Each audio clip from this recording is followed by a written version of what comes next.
watching Past Revolution Variety Hour. Woo! We shall be with you in approximately 3 minutes.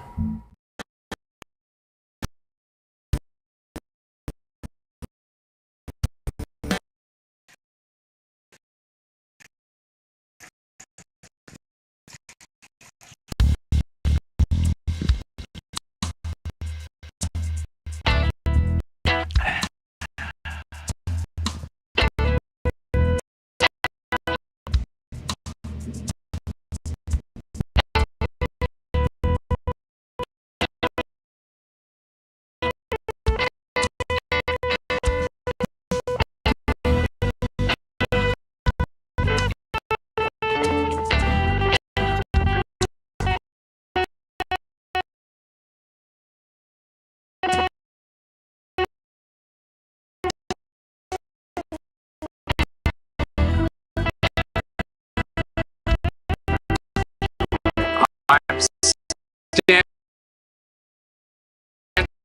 in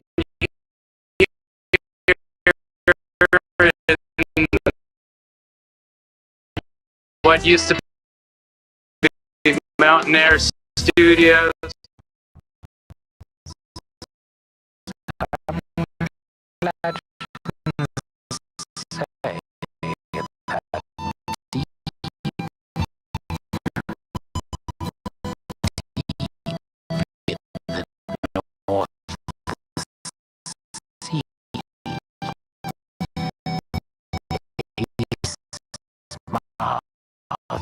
Tiny remnant of an idol does indeed exist, and there's family there.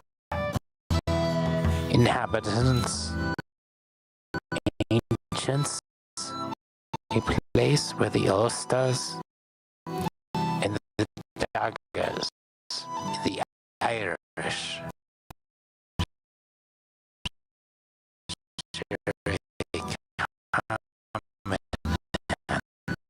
ancestry. That's the sound. Yes. This is the sky.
Travel Show.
Okay, and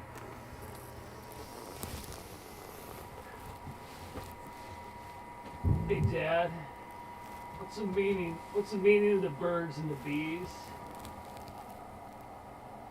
You know? Keep hearing about it. The turnips and the anise. whoa, Rusty, it's funny you'd bring that up. The bird and the bee.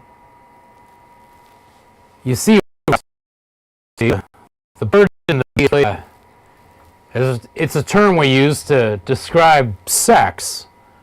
Some would call it intercourse. That's what we used to call it back the age I was in, and boy did we really yearn for intercourse. There was very little intercourse from our era. And the only kind of intercourse you might run into would be, I don't know, probably when you're on the road on a holiday.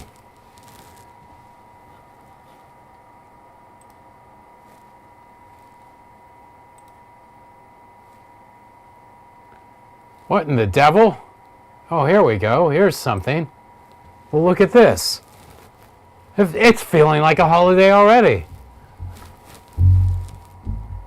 In fact, let's go on a road. On our little staycation at our Airbnb. All right now. Yeah, we'll stay in that call, all right?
Jack nimble.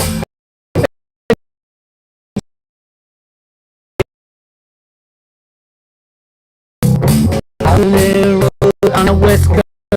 Oh, oh, oh, holiday road. Oh, oh, oh, holiday road. Oh, oh.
to the Peasant Revolution. Thank you for joining us. We're going to be with you for the next approximately 52 minutes and counting. And we're hoping to have some guests drop by. We're going to have more music, more thoughts about the universe we're living in, and more technical difficulties if we have not already shown enough. That's one holiday.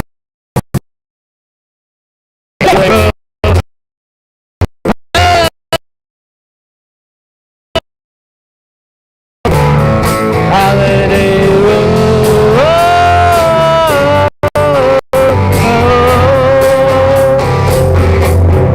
Holiday road. Holiday road.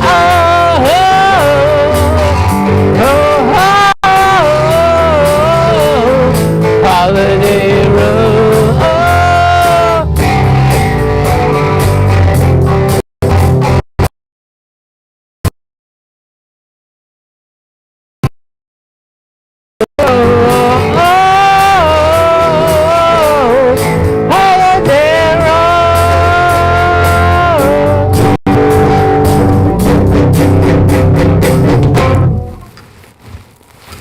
Thank you. We'll be right back after this brief commercial message.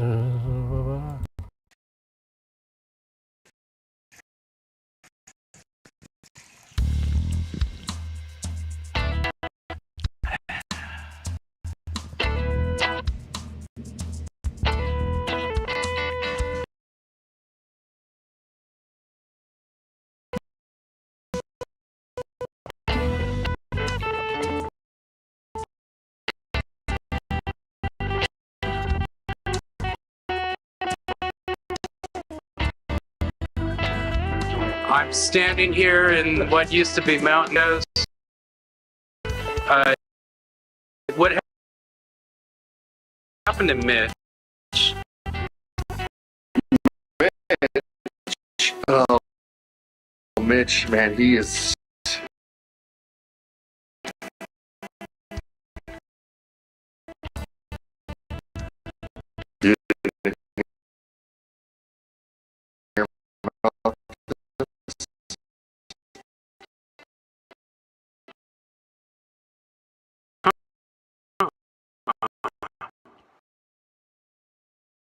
He's all right.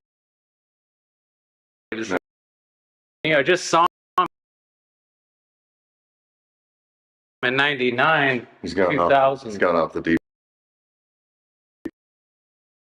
end.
It appears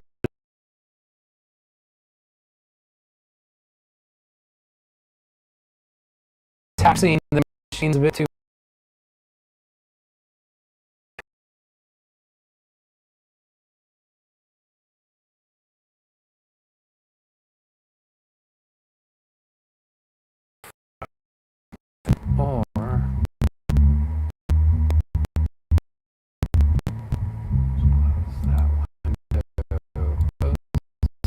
out.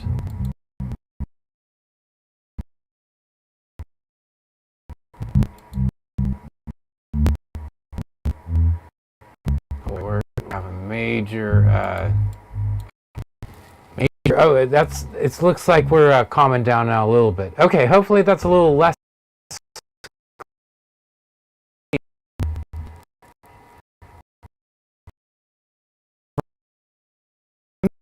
It used to be able to do this, and it's kind of doing it. But we have some special things planned for you, and we should have our guest joining us shortly. I'm Jeff Dodge.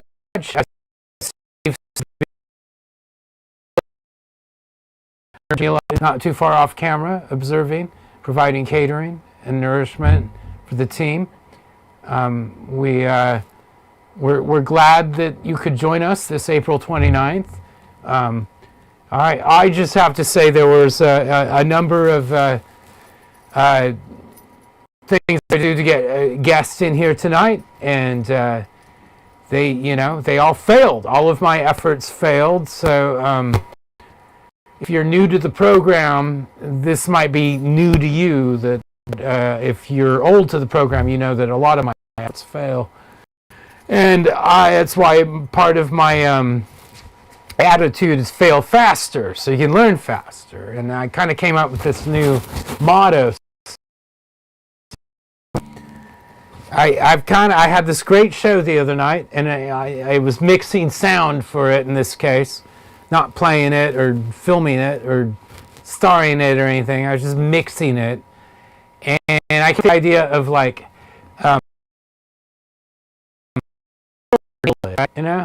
it's like kind of that. It's 100%. I got A++, or it's like, no, I got the worst mother effing F. And then the lower the F, the quicker you can get on to moving to the next lesson in life. I was realizing. So right. I mean, you can't lose if you nail it or fail it, right? One way or another, to move through this adversity, so they say. Anyway, along with this whole kind of globe concept, but. In your experience, was a math major in college, is there anything that nail it or fail it applies to in the math universe? Just thinking about the Cantor sets. You talked about the magnitudes of infinity. Cantor, like in the Jewish what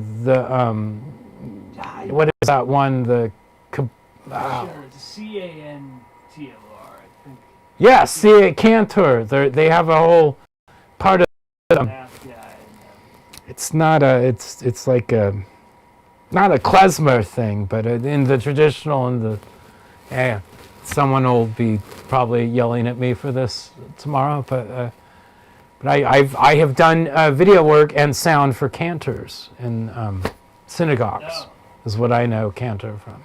But it's in the. He doesn't sing, I don't think. Okay. Maybe he did, but we never heard about that. But it's sort of the levels, 1 infinity, the density of infinities, counter infinities, even infinity, and so it's a physics. So there's sort of depths of failure and depths of accomplishment. An F. There's several depths of an F. Like you not only fail, but there's more spectacularly that you fail. Oh, I see. I did. The deep fail, as Jamila has pointed out. It's isn't that like that's what the kids say now these days, right? Deep fail. Oh, dude, you're a deep fail, boomer. Something. I hear the kids say, I'm pretty based. That's what I hear. I hear I'm pretty based. They say, like, you pretty based, boomer. Something like that. But which, by the way, we are Gen X. Thank you very much. Very forgotten about generation, but sticky one that kind of hangs out. I think the boomers were bad. Wait till we get our day, the few of us still around. But yeah, anyway, well, we were supposed to be looking at our guest here pretty soon. I wonder if that's still even a thing. Well, not quite yet. So I think what we'll do is we'll try and see if these commercial breaks are any better and if we're streaming a little bit better. Sometimes to let the catch up, I guess. But here we go. Let's see how this guy goes. I think this will be the Skype.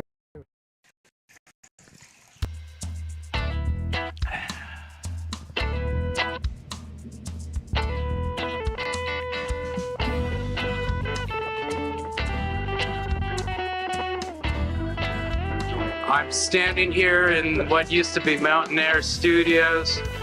What happened to Mitch? Mitch? Oh, Mitch, man, he is...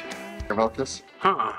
He's all right, isn't he? I just saw him in 99, He's gone 2000. off. He's gone off the deep end.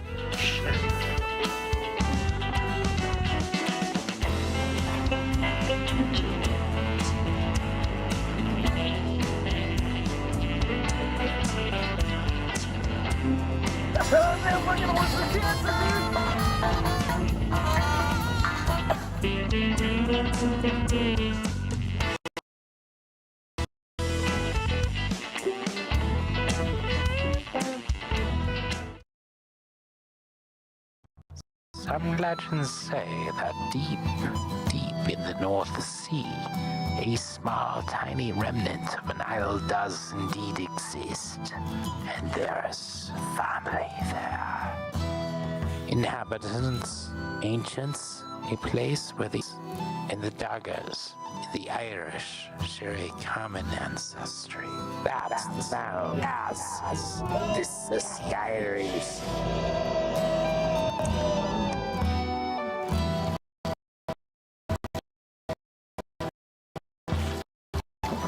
Look! The Skylish! The Skylish. I'd like to tell you to start my family.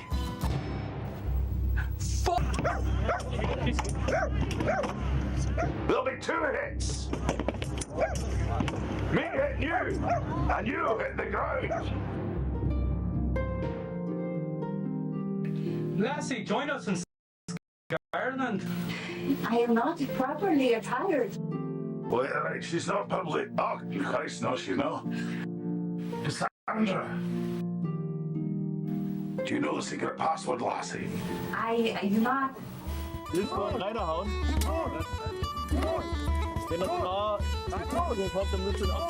don't need to risk the lives of all your men just to take care of a few Skyers. Hey.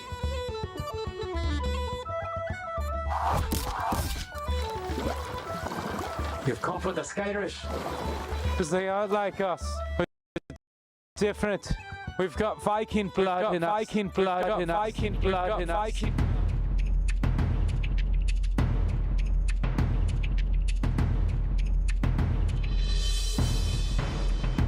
You Skyrish! What do you want? Aye. You know you're at the Castle of Edinburgh! Go in peace, because Stay away! A Trench Digger Productions. The Skyrish. A new dramatization presented by Godfrey McGrath Stewart O'Cunningham. It's the Skyrish, I'm sure. Before Darker Bank, it's the Skyrish.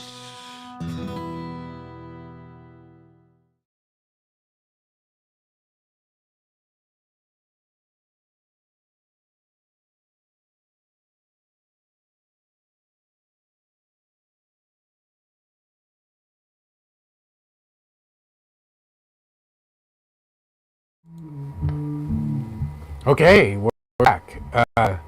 I've still got the macros going. Maybe I should keep those going. Yeah, so I see that we had our wonderful appearance by Mr. Doc Sunshine is out there, in the universe has made his presence known, and we're hoping to get Doc on the show one of these days pretty soon here. Like July, man, does that work for you? Last Monday, July? That'd be kind of fun, wouldn't it? We could probably do it outside. We're hoping to do tonight outside. Yeah, actually, let me take care of some business. We do have a fundraiser, is maybe mentioned in the description here, for Scott and Annika, their lovely little doggy here. Let me see if I'll tell you what, I'm gonna go. Oh, look, we have someone wants to join this call. Well, look at that. It's our guest. Why, holy cow. It's the man in the mask. In stereo. What kind of mask is that you're wearing?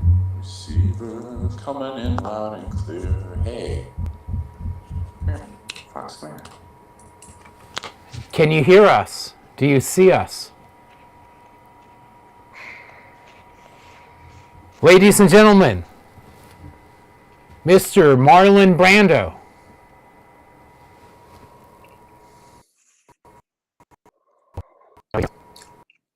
Can you? 1, 2, 3, 4, 5, 6, 7, 8, 9, 10, 11, 12. Hey.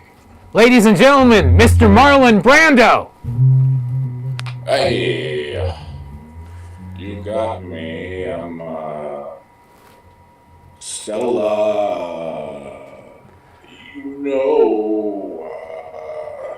Let me see. What was the other movie I was at?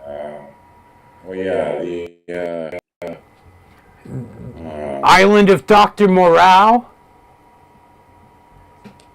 The Godfather. That's right. Weren't you also in Hear No Evil, See No Evil? Wait. Did you say Marlon Brando? Rex Tillerson, is that you? Excuse me. Here, I'll put my. So now I'm gonna calm this macro down, and we can talk a little more Okay. in Is control that, there. That's Steve in the background, or is that like a? Is That- Steve there with you? Hey, Steve. It's good to see Steve you. is there. Can you hear us all right? I can hear you, kind of, but it's okay. Here, let me try to increase my volume somehow. We're hearing you great on our ends, if that helps. That's good. I'm glad to hear that. Steve, I'm happy to see you because you know what? You got that. You and Jeff got the youth of your hair still, which is absolutely wonderful to see. I mean, sometimes I dream about taking care of my hair, but I don't have any hair, and that's okay. But your guys' hair is still beautiful, and it's still there. You I could. remember when it was long, I remember when it was shaved. I remember when your hair, when you had no hair, when you had lots of hair on your face. Anyways, I can wax on all night about hair, especially with my bald head. I can definitely wax on. Well, now isn't it true you could have a ton of neck hair if you really wanted to, couldn't you? I still have some Couldn't neck you? hair. Thank Couldn't for you? asking. I mean, couldn't you invent the reverse mullet? Couldn't you like evoke a new level of mullet with what you got to work with? I mean, it could be incredible. No one's done it, and you'd be old into it, like a big fucking thick gray mullet out the back of your neck. No, is that possible? Wow. I'm trying to be an optimist here. Yeah, I don't know. I'm an optimist too. I just, that's a fascinating idea, though. I've never thought about that before. Well, I'll have to contact my contractors and see what we can do.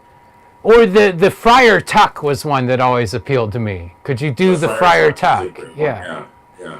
You know, kind of the monastery and or can you get like the just a little slight bang in the front. Right. Yeah. No. Yeah. Yeah. Saint Francis. We were brought up It's funny. loving Saint Francis of Assisi. You know, did I ever tell you how I lost my hair? Wasn't it that moment when you were like trying to get back at me and there was a weird science experiment that blew up and it like destroyed your hair and you were like, Kal-El, you're forever cursed. Oh, I'm getting that mixed up with a different story. Yeah, because you know what? Here's the thing. Lex Luthor didn't even know who the hell Kal-El was. he knew who Clark Kent was. Yeah. KL. Yeah. He probably later on, after talking to Marlon Brando. Sure. Back to Brando again, of course. It all ties back to Brando, doesn't it? Yeah. It ties back to Brando. Although in Superman 2, if you think about it, the Superman 2, not the director's cut, but the Superman 2, where they didn't use the scenes of Brando, and they used the mother, because he'd already charged them like $1 million for like 10 minutes. He was like $1 million per 10 minutes. Which is amazing. It's good money if you could get it, right? Like, it's too expensive. Although, if you go with a director's cut, though, you have those scenes. Mm-hmm. And what's interesting is, I think it's in the movie Superman Returns with, it's not Brendan Fraser, I can't remember the name of the actor, but they use those scenes. Yeah. And it's wild. Of course, they have a new Lex Luthor. It's Kevin Spacey. Oh, right. Well, now, so I was wondering, why did they never make a director's cut of Superman 3 with Richard Pryor? Because I think that was something special. You may have lost some gems that were there. I heard, you've heard about the Stanley Kubrick Eyes Wide Shut, that there was 27 minutes edited out that revealed the Illuminati and what he was really saying. Sure. And, as well as whatever's up with Kidman and her father and Cruz and all of that. But Scientology, yada, yada, yada. The point is, so you think there's 27 minutes of Superman 3 that was edited out? It's 28. I heard it's 28 minutes, and it revealed the best jokes ever of his career. And it was too much. It was like it was too much. The world couldn't handle it. Pryor was on fire. Christopher Reeves is doing he's like playing his like weird grizzled kind of, I'm not Superman anymore. There's nothing better than Chris Reeves playing grizzled, I betray Superman, screw this. Yeah. No, which I guess that was, didn't he have sex with Pryor's, the secretary or something in that, right? Yeah. Is that the one or is it two? Does he go bad in both of them, doesn't he, kind of? No, just in 3. Just 3. 3's the dark one. Where he's like shooting peanuts at the people at the bar. That's awesome.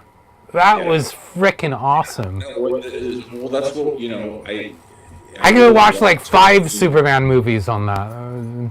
They could have done an entire Superman. Yeah, you're right. An entire Superman movie on that. And where's Bizarro? We never got our Bizarro. We never got our Bizarro, and I wanted a Bizarro. I really. And in that, like Tim Burton could have done Bizarro with Nick Cage. I think that's really what they should have. Totally.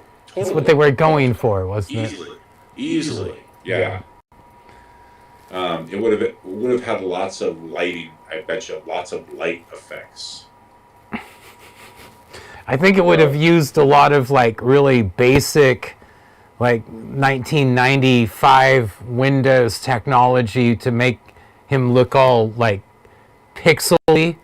Yes. Right? Exactly. Kind of like the Lawnmower Man. Yes, yeah. And they probably would have had a Mr. Mxyzptlk. Did that ever pop up in Superman? They never did him. Everybody wanted it. It happened in like the television series. They did that stuff because they could. They had a Mr. Mxyzptlk in the George Reeves television one? Is that right? No, not that. Not that. Oh, okay. I love that you would love to go back to that. That would be amazing. But unfortunately, the Well, rules that- Superman, I have a riddle for you. Shut up, Mixelplick, I'll smash you. It's like, Reeves was a lot more kind of, he was like more primal than Adam West even, who we got to meet. What's funny is like, okay, so if they were to have a Mr. Mixelplick character, who would it have been? Who could have played him? I don't know. Played back in like what, the 50s, 60s? I know who could play him now. I think Sabila would have made, Steven Sabila, our own bass player, would make a great Mr. Mixelplick. You know who I think would have made him possibly? Not Jim Backus. I'm trying to think. There's another guy. The guy that was in. You know who would do it now that would be great is Larry David. What I would give to see Larry David do that role, right? Okay, Superman. Now listen, I'm going to explain this to you again. You're so stupid. You know who? You're thinking of Harvey Korman, because it was a lot like, okay, dum-dum. It was, right? It was, what's his face from Flintstones? Who was that character? The alien that he played, Harvey Korman.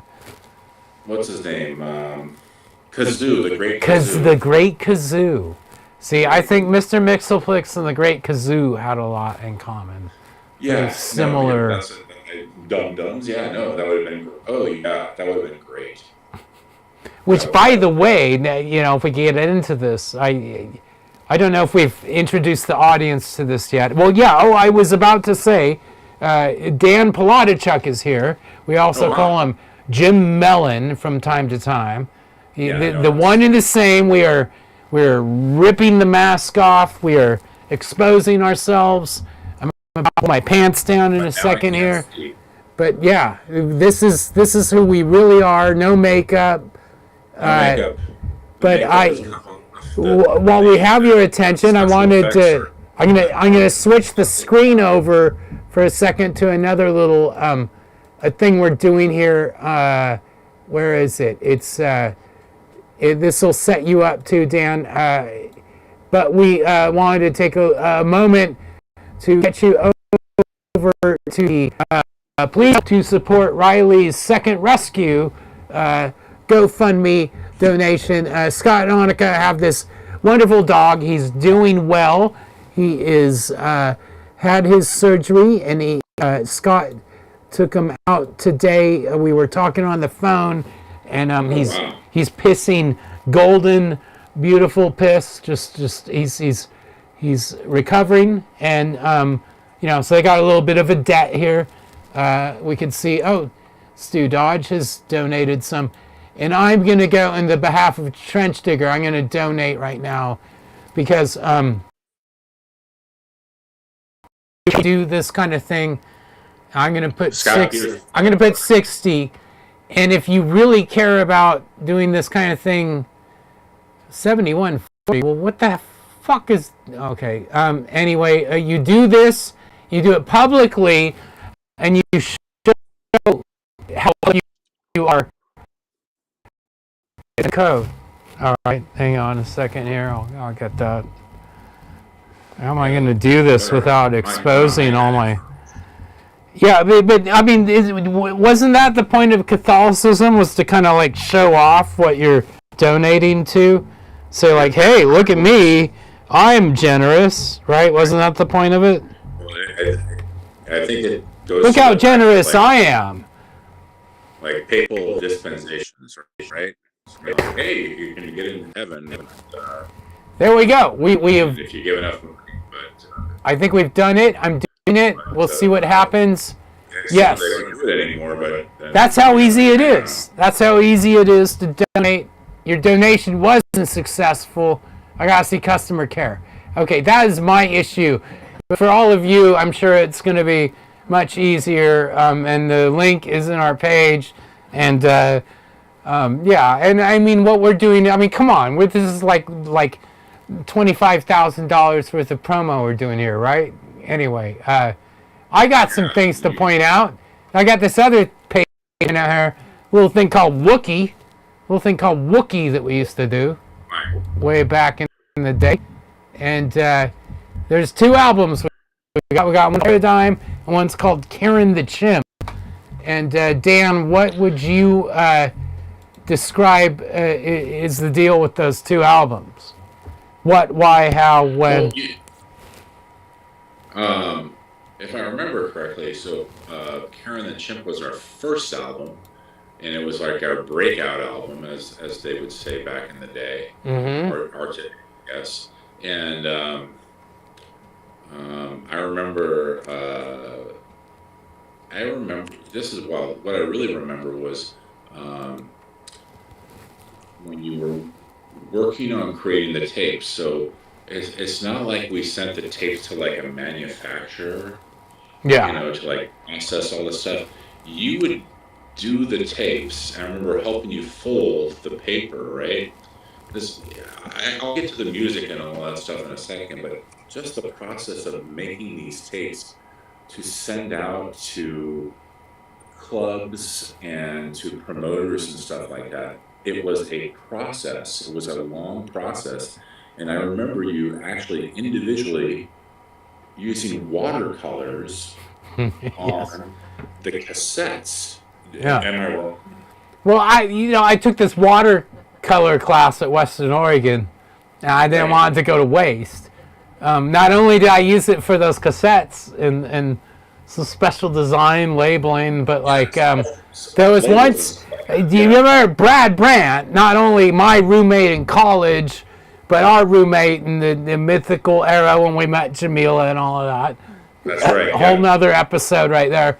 But like, I remember those days. When Brad and I lived together in that place off Coburg Road, do you remember that? I do. Have time, I'll show some pictures. But it was like a Brady Bunch house, and there was an island in the middle, and I think I can say this now. We damaged the island, and it had like this weird paneling that you couldn't replace because it was from 1978 or something, right? Yes. So I got the watercolors right, and I matched it, and we painted some watercolor in to patch it in, and we never got in trouble for it. So that's what we did at Morrison too. We had broken a door, and did I watercolor that one too? Brad a broken door. Patched it up with a piece of wood. Yeah. And then you painted over it. Oh, that's right. It looked perfect. It looked amazing. It's I could going back briefly to the Morrison Street Hotel since Steve is there. Yes. And it's still like one of my fondest memories was. Let's see if I dig some pictures up. I think you know what I'm going to talk about, Steve. Just a quick second, but one of my favorite things, and I got mad, but still though, it was hilarious because it was very much out of the Brady Bunch episode, was when you had put liquid detergent in the washing machine, in the dishwashing machine that we had. It wasn't like electric dishwasher, it was like soap detergent, and then it was just like the foam was like, it covered the kitchen. It was amazing, and I was just like, I couldn't believe it. But it was hilarious though too, because it was like late at night. Hey, I don't know if Dan, I don't know if you're able to see this, but are you seeing the screen of both of us and what we're sending you? So I'm seeing the screen, but I haven't seen pictures. So I'm just seeing you, and then kind of me, and then. Oh, so you don't see yourself with the computer screen on it right now, then? Yeah, I see that, but I can't Okay. So keep your eye there. I have some stuff that we're gonna play with here. All right. And I don't know how long you got, but I'll go late here. Wow. It's fine with me. Groucho Marx, and yeah, that's kind of where it all started, wasn't it? It's a sponge on top of his head. that was our roommate Bradley Brad is where who's been a guest of the show before. This was his attempt at Harpo. Yes, that was a lot. That was a fun party. Well, okay, I don't so even think it was Halloween. it was a Halloween party. It was like that was the first year I was in AmeriCorps. That's right. Yeah. So like, I got some surprises here because I got a device that does slides and you can get negatives in color again, and it's just like, isn't this stuff like, this is right? Isn't this haunting? Yeah, that's my room. There's Rebecca Gordon and I. That's my birthday. Yeah. And thank God we're whited out because of how hammered I am there. But like, oh my God, look at that, right? I used to dress like that. Right? It was the 90s. And I'm like, this is when my sister, okay, and then this is the night before. Mark Gastar, Mike Lupro. Yeah. That was Reed's girl. This is the night I thought no one was going to come to my party, and I was very mad. But then look, who's that over there in the background, I wonder? There's Clint and Steve and some young lady with flushed cheeks. Is that Jamila? Yeah, possibly. Possibly. Is that Christy? No, it's Jamila.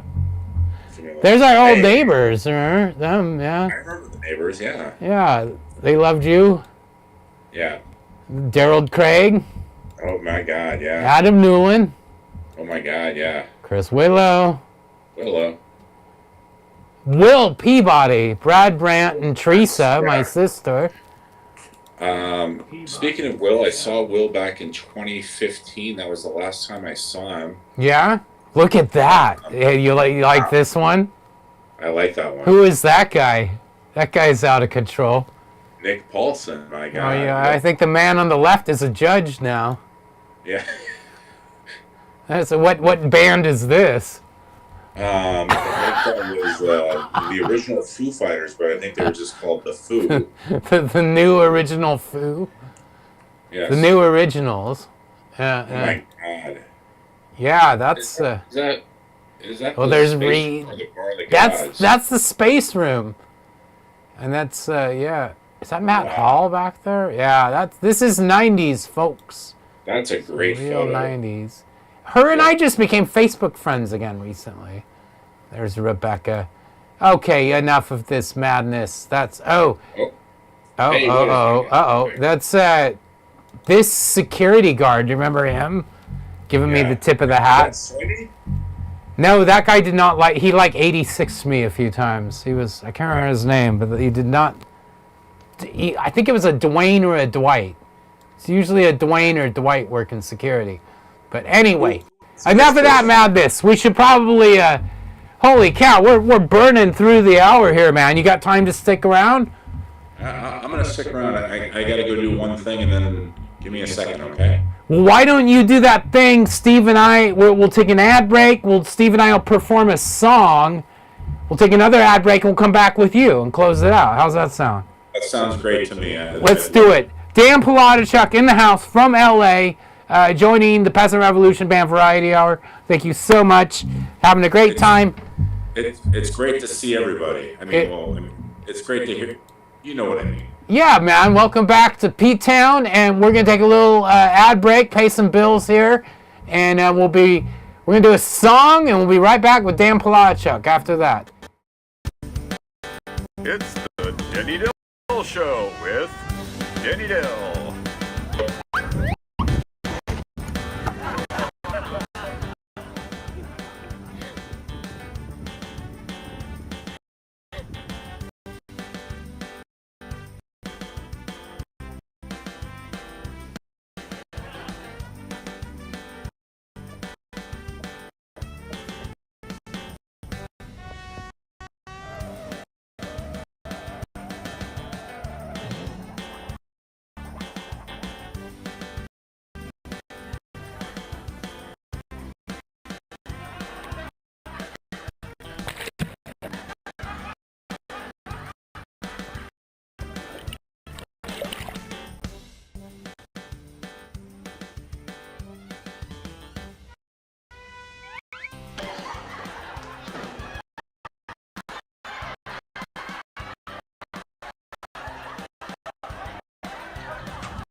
I'm standing here in what used to be Mountain Air Studios.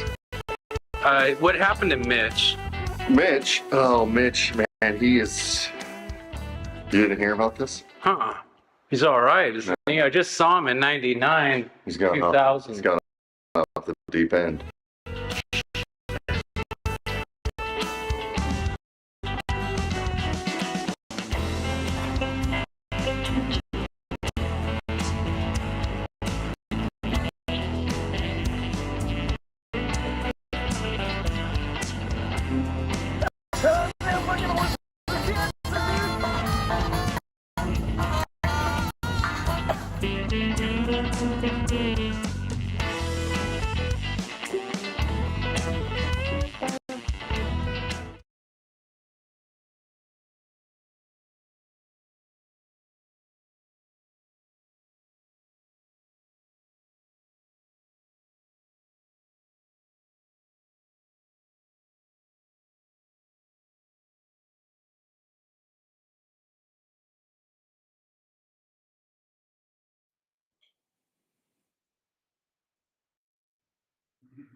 I want this one. There we are.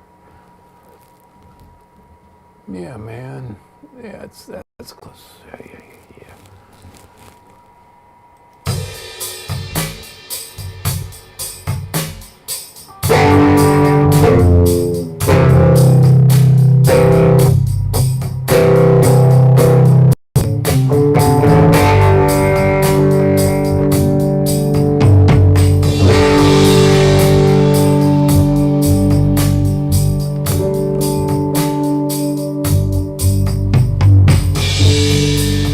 There's a lie, certain kind of lie, never shown on me.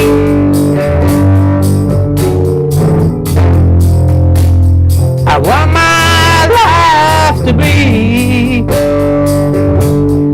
live with you, live with you.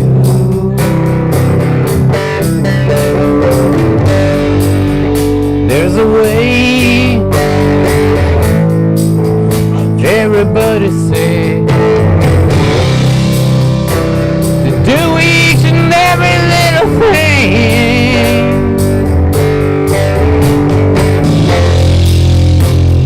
What does it bring if I ain't got you?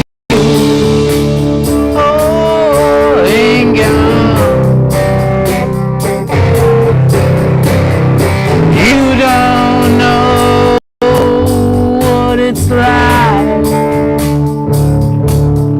baby, you don't know what it's like to love somebody,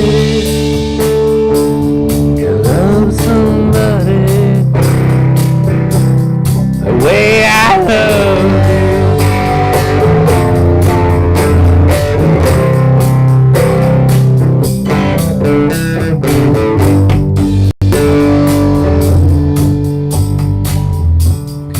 In my brain,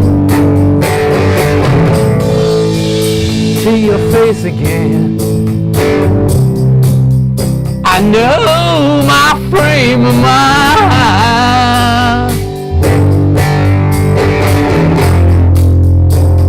You ain't gonna be so proud, and I'm blind,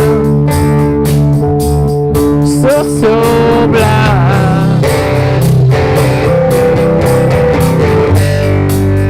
I'm a man,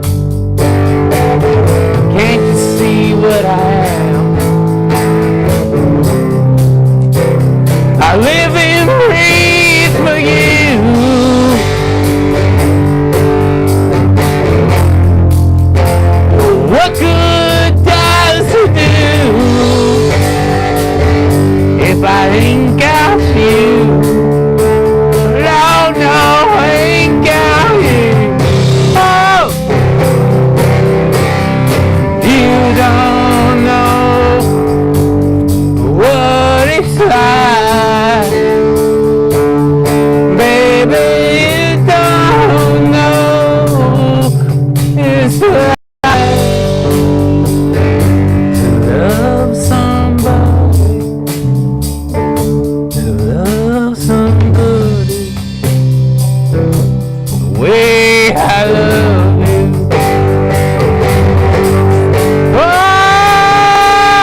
Some legends say that deep in the North Sea, a small, tiny remnant of an isle does indeed exist, and the family there inhabit ancients, a place where the Ulsters and the Doggers, the Irish, share a common ancestry.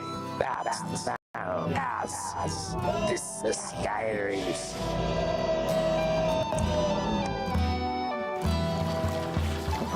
Look! The Skylish! The Skyries. I'd like to tell you a story about my family. Fight! There'll be 2 hits!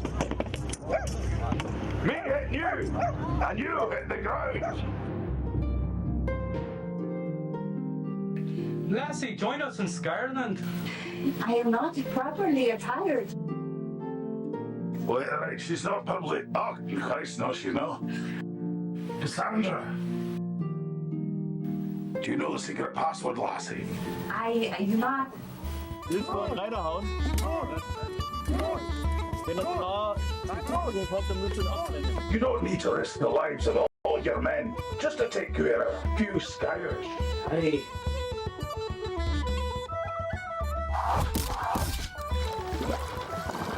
You've come for the Skyrish. Because they are different. We've got Viking blood in us. Viking blood in us. Viking blood in us. Viking blood in us.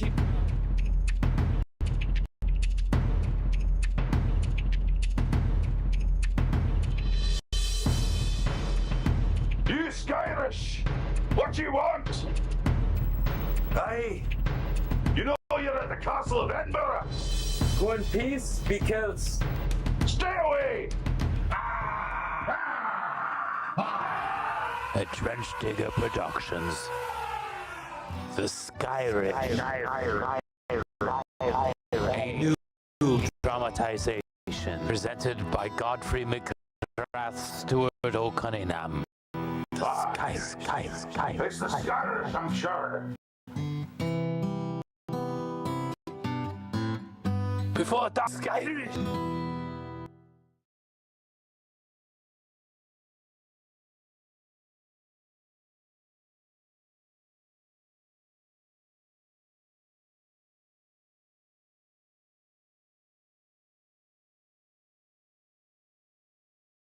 This guy, and we're back with Dan Polotachuk, and he is just marveling at our work with the Skyrish. That was wonderful. Thank you. Oh, my pleasure. Yeah, there's. I don't know when they're actually going to have their series out, but they seem to have a new trailer every season. So they may never release the series, but they will have a new trailer for probably the next 5 years. There's a chance of that. I look forward to it. I hear there's a version where they uncover the world below. Well, beneath Skyrish. Well, the Skyerland is from the legend of Dogger Bay. I don't know if you know the whole Dogger Isle stuff, but rumor has it there might be a few new seasons coming up about Tartaria as well. So very good. We'll see. It's kind of like the Eastern Bloc version of the Skyrish. So Steve would be familiar with that. Steve, aren't you producing the Tartarian Skyerland project? Was that something we were putting together? I can't remember. The erasure of the Tartarians. The mud flood, yes. Yes. The mud flood. No one wants to talk about that. Especially people that live in Portland, I notice. No one seems to want to talk about the mud flood or Tartaria. Yeah. They want to talk about why I should probably be seeing a doctor more often and stuff. Strangely. Do you need to see the doctor? I haven't seen a doctor since 1973. I got to be honest with you. I believe it. So when we used to live together, I remember remember like waking up. I was a morning person. You and Brad like to sleep in, but I remember the days you guys would get up. I remember when you worked for AmeriCorps, you would get up early. But it's funny because I still remember and still when I see you like in the mornings, and like when I'm in town and I come and visit you like in the morning time, I still remember you jumping into the back where we started, which here we go round again. Oh, Do It Again by the Kinks. Oh Yeah. my God. And it's just like, I always still hear you singing that in my head. And it's just like, it's a great thing. Oh, I appreciate that. That was a lot of, well, I was thinking about this, our particular age group.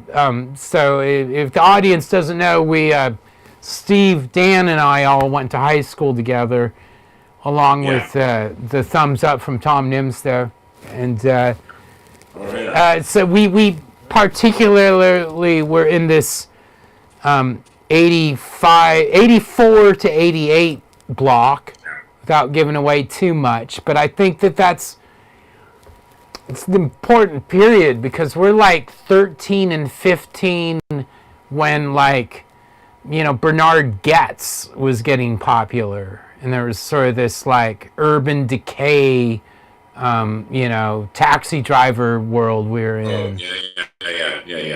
Only to be followed up with the great Red Dawn by Michael Cimino, I believe. Guy used to put a gun on the table when he was talking to his actors. He's very much like Phil Spector, that kind of a guy. And so there's like a lot of bravado, a lot of materialism in this stage, and also an amazing transformation of music, right? To go from kind of punk rock to new wave, and then to hair metal by the time we're seniors. To when we were roommates our freshman year, it was Milli Vanilli was all the rage. Blame It on the Rain. It was. Do you remember that? It was Milli Vanilli but there was still the signs of the new wave were still there, and then you had the hair metal. I never liked the hair metal. To me, that always felt like a cop out because it's just like it always felt like it was just and not. Here I'm about to use the word extension. Think like hair extension, but no, I'm not saying hair extension. It was an extension of hair on some level. On some levels, but it's funny because it's just like I wanted to have long hair back then. What happened? Why didn't you Central Catholic was your one ticket to do it, and you didn't do it, or you did? I couldn't grow it. Well, Steve did it. Steve did it. Big. Steve had a mane like a lion. It was glorious. Yeah. Like, I think I have pretty good hair, and I could get fucking nothing compared to what Steve had. That was like a proud lion in the jungle. But you had like a thing. You had like this. It was frizzy, but it got up there. It got tall. It was very tall. I remember. Yeah, it got big, and it's just like there were people with their hair long, and your hair was like static electricity. Like it had this sort of, it had a kind of an Einstein thing to it. People don't know this about you, but you had the Einstein for a while there. You could pull it off. What's funny is I love that I brought up hair, and hair has now become like kind of the theme of this this one variety hour show. Well, do we need to do a Calcils song maybe? Do we need to go back to the Calcils? I know. Anyway, but yeah, you're saying. Anyways, enough with the hair jokes. Yes. I'll pedal it back. Well, I love it because I think it's silly. I think it's hair is like skin. It's like eye color. It's everything's beautiful, but it's also silly and on the surface too, right? So. I want to just point out a wonderful time that I'm going to bring Steve into this again, and this is in the '90s. and I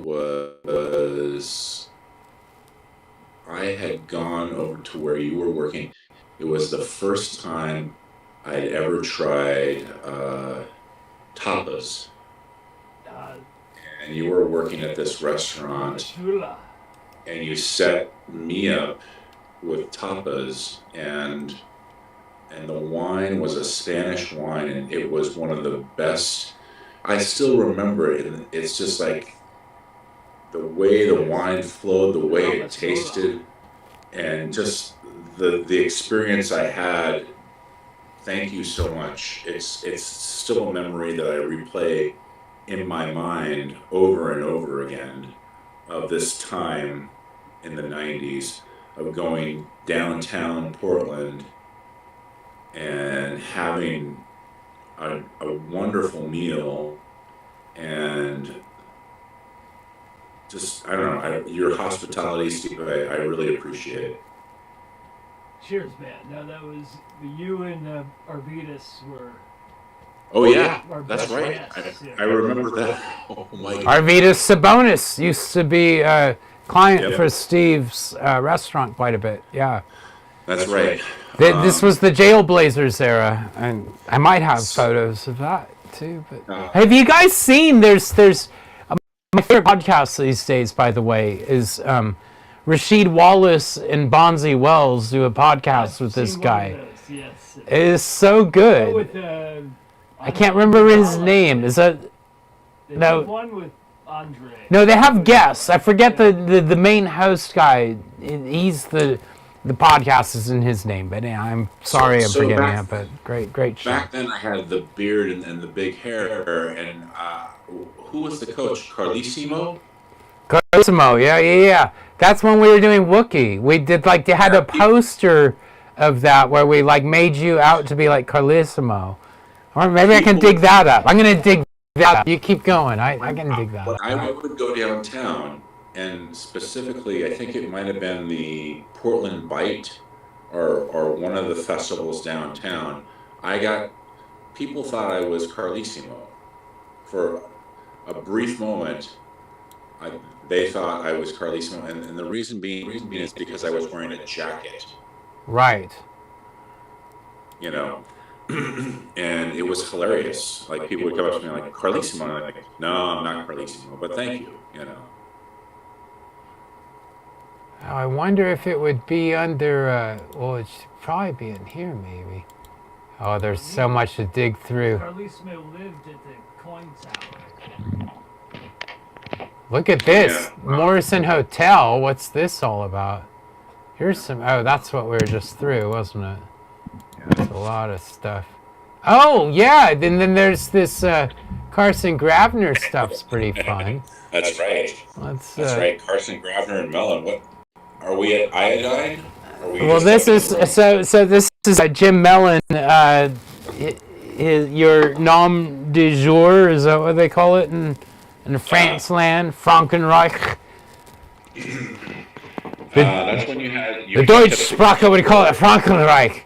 But, so we Dan, Clint, and I created this fake persona thing called Carson Gravner Mellon. Because look at me with a cigarette. That's great.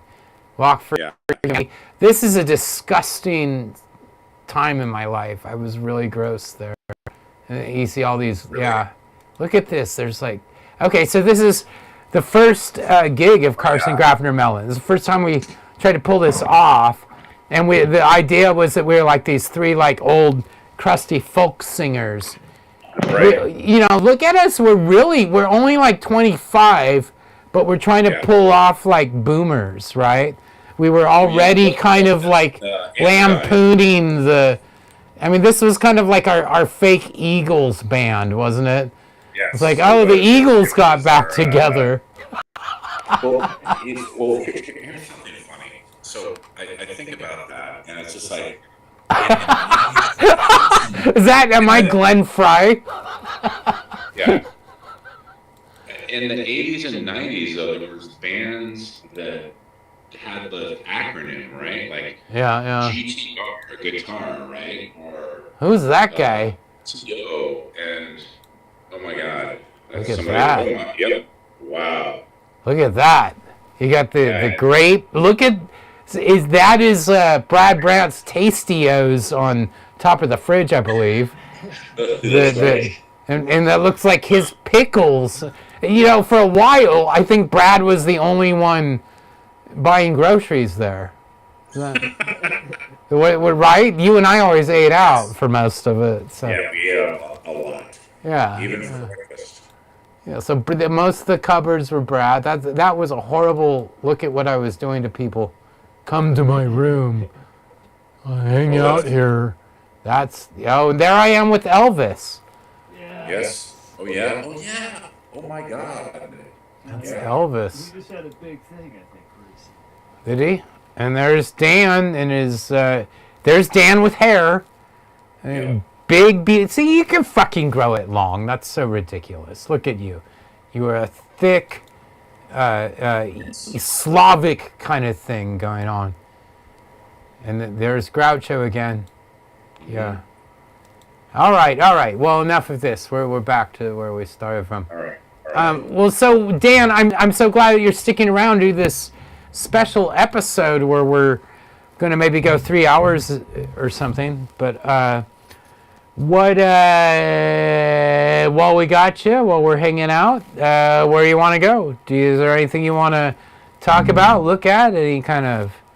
No, you know what? I'd love to say 3 hours, but no, I should cut. I gotta get up and go to work. Well, 22:12. It looks like you're stuck for at least another 28. So we got to make it at least an even 90. It's unfair to our audience if we don't get like at least. Well, how about would you do a song with us? Where Sure. try and pull this off live together. Why don't we try a little Tom Petty together? How's that sound? That sounds great. Nice. Yeah? All right, let's see if we can do that. We can give it a shot. You're watching. Petty, though. Well, this is I just did sound for Petty Fever, and I happen to remember how to mix. It appears the audience was happy, the band was happy, the client was happy. The three enemies I wake up with in the morning were all my allies by the end of the night, So it's kind of like, it was a success. It was one of those nail it or fail. I nailed it, at least seemingly, until the manager, owner of the facility says, you blew the subs and our equipment's screwed up. And one person says the worst gig he ever heard. I don't know. But we got some Tom Petty in us right now. Wait a minute. What about, speaking of Tom Petty, not Yes. Tom Petty, but the other Tom. Tom Lenz or Tom Nims? Yeah, Tom Nims. We played at his wedding. Oh, yeah, that's right. That was Wookie. Wookie did 2 weddings. We did, that was Steve Sabila was a member of Wookie. No. So. At that point, Steve came in to replace Chris, who wanted to, quit in general because Jeff's a pussy, I think was one of the things he complained about. And so we're like, well, no, dude, don't quit. We'll give you guitar. You play rhythm guitar. Right. And then he started to well, I'll drink more and consider it. And okay, I'll do it. And then Steve came in and it just kind of continued. It just did not gel in that. It was kind of like Nirvana with when what's his face came in, right? It's funny because the guy from the Germs. We started a headline. We played that one place, then we went naked that night. But oh right, the last gig. Yeah, right. But I want to. Well, you and I got naked. No one else got naked. I actually got literally naked, and you went whitey tighties. Right? Or did you go full naked? The Tabor? No, this was at that strip bar. There was once a place called, it was a lesbian bar up front. The Egyptian Room was kind of the lesbian bar up front. And then there was a strip bar on the side. And then the back of it was a punk rock club. And all of them shared the same bathroom. right? Yes. So you could like kind of go to one of them and wander into any of the others. A lesbian bar, a punk rock club, or a strip bar. That was your... It's like, oh, look, I magically wandered into 3 for 1, right? Yeah. So, great. I missed that. That was a neat little situation there. Yeah. But yes, and Dan and I stripped to our shivvies really to pay tribute to the strippers in the strip bar, That's right. as I recall. It was our last gig, and we're kind of like, well, if they gotta work naked, maybe we should too, Let's strip down. Let's strip down to our skivvies. But I had a guitar, as I still do, to protect me from being too vulgar, whereas you just decided to go, I won't go super vulgar. I'll keep it Catholic, right? And keep it polite. This is like Dershowitz.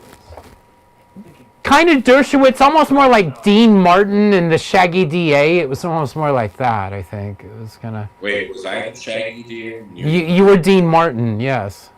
You're like, oh, I've got a dog and soap, and I'm out of the bathtub. I don't, one of those things. Anyways, taking a step back though, we played Tom's Wedding, and that was up at the Shakespeare Garden at the Rose Garden, yeah. Rose Garden, up in Southwest. Yeah. By your family's area, yeah. A week later, correct me if I'm wrong, but I think a week later, because it was I can't remember the date of their anniversary, but I think it was a week or July, I believe. If I remember. James Brown played the Rose Garden. That's when they first started doing Rose Garden shows. No kidding. He played there right after us? He played there after us. No kidding. Really? I never heard that. That day. That's what I mean. He was there that day? I think he might have been there that day. Are you saying James Brown witnessed Wookiee play live? I don't know if... That's insane. I never heard that one, man. That's like my dream. Well, who did sit in with us was Steve Nims, right? Yeah. And then we bust out some like Middle Fingers tunes and... Yes, that's right. Yeah. And of course, Wookiee was kind of a wedding party gig. We did a lot of weddings. Well, we did 2 big ones. We did Adam and Lisa. Played for Wookiee at one point. Tom Nims was substituted for me because I was out on a bereavement leave for a lady friend of ours, and I asked him to play guitar, and I never played guitar, right? Yeah. No, that's we still have some of that show somewhere, and we managed to make it back in time to watch you guys play it, but we weren't there to play it, so it was like it was kind of a bittersweet, cool. Then I came up on the end of it, right, and we all sang Barracuda together, as I recall. Yes. Yes, we sang Barracuda. A rousing rendition of Barracuda. Barracuda. We should have done it, but we should have done a reunion and done total eclipse of the heart. This big eclipse. That would have been a good idea. I think we got sort of taken by Total Eclipse of the Heart because we nailed that. We were the first ones. If you think about that, that was like that was Adam and Lisa's wedding in 92, 93, something like that, 93-ish, 94. And like Bonnie Tyler released that song in 86, is that right? Yeah. So we're like about 6-8 years behind, just like with the Star Wars stuff. Yeah. Where this stuff was like, if there was ever a more unpopular time to do Bonnie Tyler or Star Wars, it was when we were doing Wookiee covering Bonnie Tyler. You couldn't have asked for either reference to be more unpopular. And, I think we kind of got... put to the side because that one Dan band, I think is what they're called in Old School, just nailed that, right? In Old School, take a fucking look at my heart, and they're each kind of, what the fuck? Did they just, what do you say? Yeah, so, and I have to say, I think, our version of that was out there for a while, so I would not be surprised if we had some influence on all that happening somewhere down the line. At least that's the way I like to think of myself, because I'm a narcissist, I guess, or egomaniac, or I'm just really happy about who I am. Maybe delusions of grandeur, whatever you want to call it, but I don't I'm very think happy. you're a narcissist. I don't think you're an egomaniac.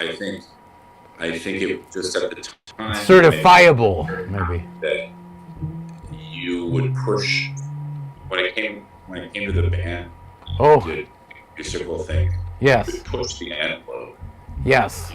I know that part of it was you struggle. Like you have the hardest struggling thing, and you were like pushing the envelope because you're trying.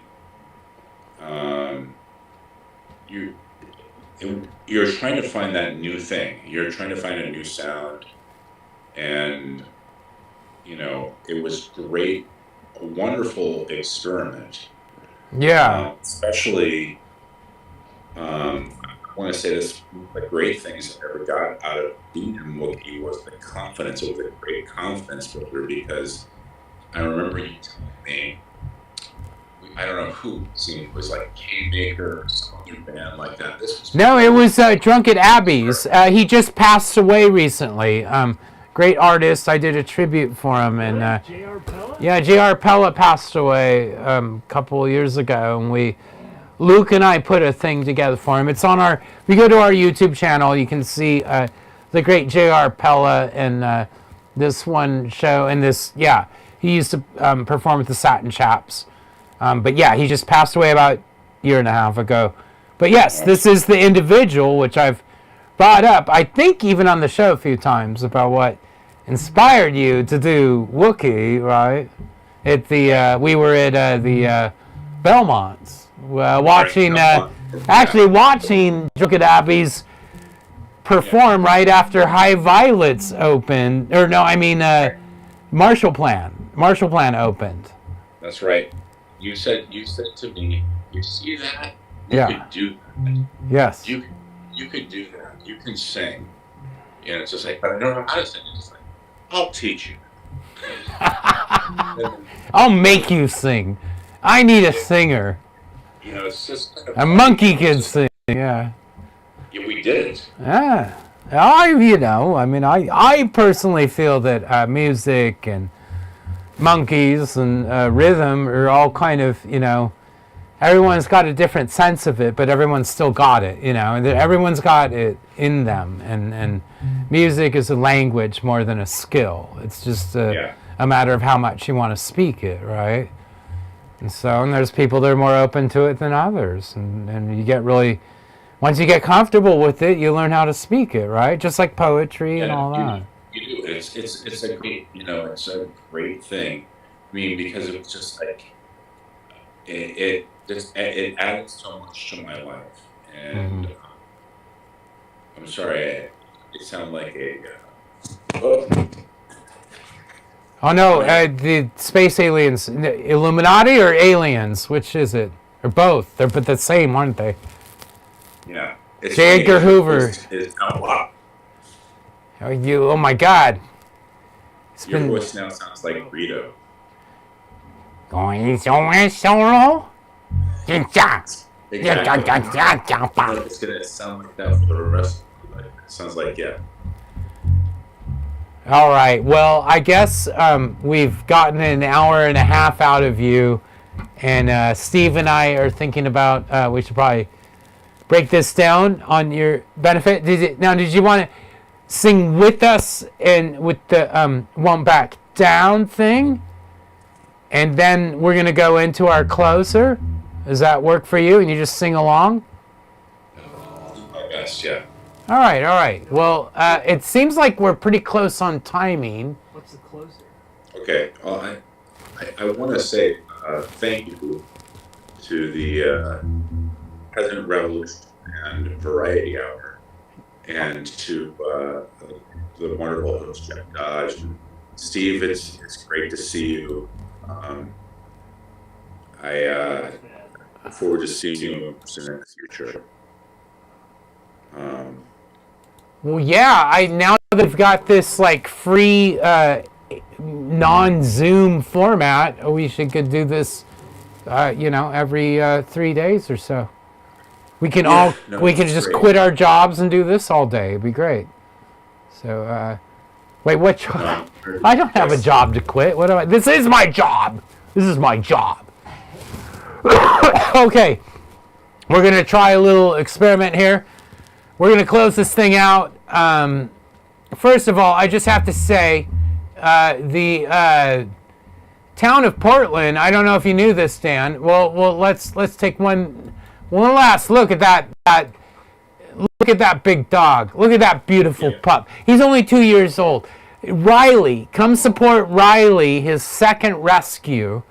And he is doing better. He's had the procedure. They just got a lot of money to pay off. We can help out with that. We'd all appreciate that. The Peasant Revolution Band, Dan, and especially Scott and Annika and Riley. So if you've got the spare cents to do that, that would be great. And we're going to now move on to a little thing here where I like to... where am I going? I want to say that this country has a lot of issues going on right now. And one of the issues is, Dan, maybe you've heard about this, but there's something about the Middle East going on, and school campuses are freaking out. And I can't tell if it's like, I mean, to my understanding, it has something to do with like,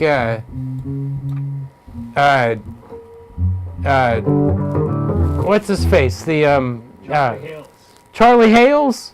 No, it's that Ted Wheeler. Ted Wheeler is supporting the genocide of Puerto Ricans and Portuguese and basically anyone in Portlanders.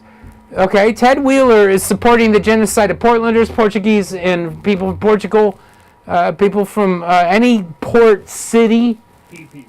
P people. He's a genocidal maniac. He must be stopped. That Ted Wheeler is it appears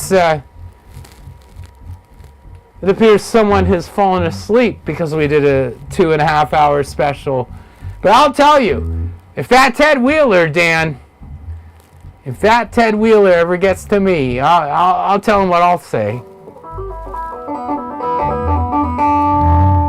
I'll tell him to say goodnight, man. Say goodnight.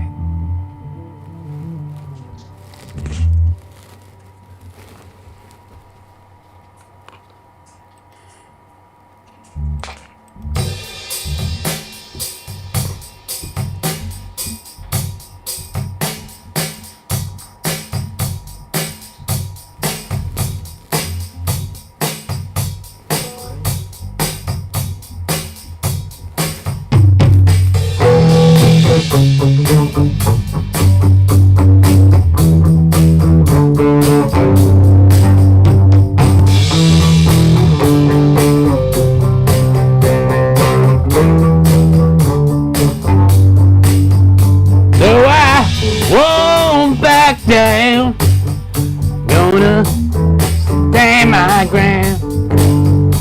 You can stand me up at the gates of hell. I won't back down. Well, I know what's right. All right. Stand me up in the ground, and I won't back down. No, I won't back down. I won't back. Hey, baby, this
one goes out to Dickie Betts. Dickie Betts, we miss you, baby.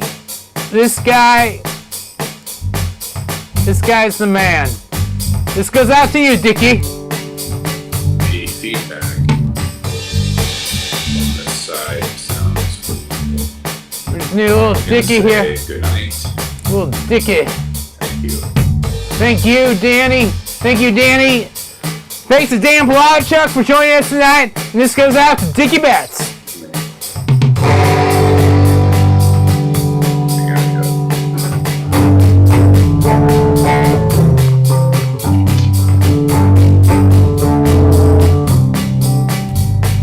Lord, I was born a rambling man, trying to make a living, doing the best I can. When it's time for leaving, I hope you'll understand that I was born a rambling man.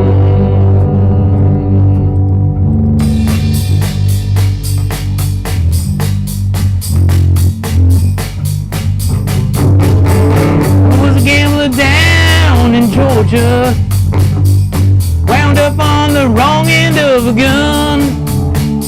And I was born in the backseat of a Greyhound bus, rolling down Highway 41. Lord, I was born a rambling man, trying to make a living, doing the best I can. When it's time for leaving, I hope you'll understand, I was born a rambling man.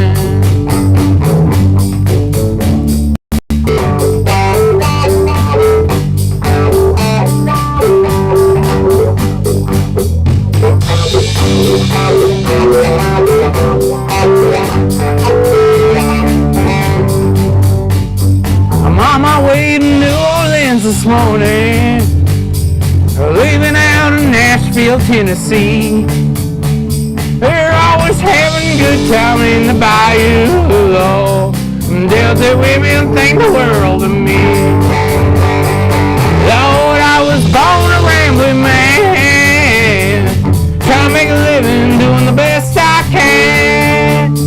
When it's time for leaving, hope you'll understand that I was born a rambling man. I was born a rambling man. Lord, I was born a rambling man.